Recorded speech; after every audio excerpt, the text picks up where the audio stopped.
এক এক ভদ্রলোক তো আফ্রিকার ইজতেমাতে বলে দিয়েছে যে 300 সাহাবী, ওদের জেহাদের সময় 300 সাহাবী আব্দুল্লাহ ইবনে উবাই মুনাফিকের সাথে চলে গেছে। বলেন নাউযুবিল্লাহ।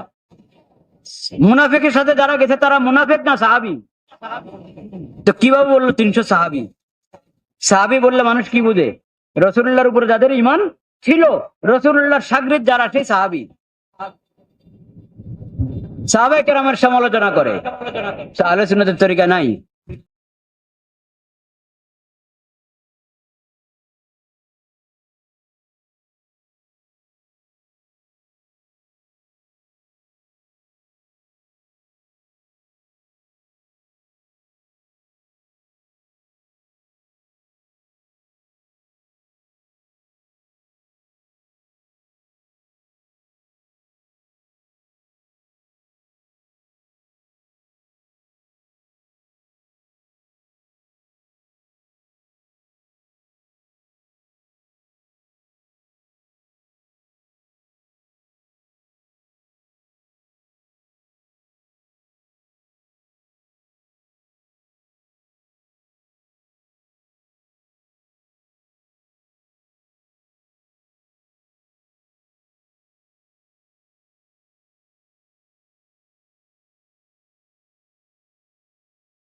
آپ نے فیصلہ یہ فرمایا کہ باہر نکلنا ہے.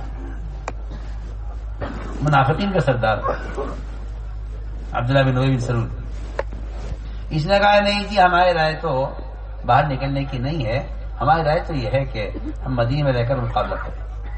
ہمارا تجربہ ہے، یہ ہمارا تجربہ ہے، ہمارا پرانا تجربہ ہے، ہم تجربے کی بنیاد پر کہہ رہے ہیں.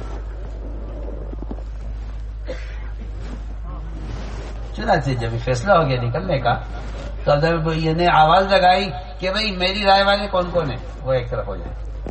میں آپ سے بالکل سب سے عرض کر رہا ہوں کہ میرے رائے والے لگو. عبداللہ بن ابی بن سلول منافقین کا سردار، یہ 300 آدمیوں کو لے کر لگو گے. 1000 کا قافلہ تھا صحابہ کا، وہ 1000 کا قافلہ تھا جن میں سے 300 ٹھہر گئے اس کے ساتھ، اور 700 صحابہ نکلے میدان احد میں. ادھر مشرکین 3000 تھے، ادھر یہ 1000 تھے، ان میں سے بھی 300 کم ہو گئے.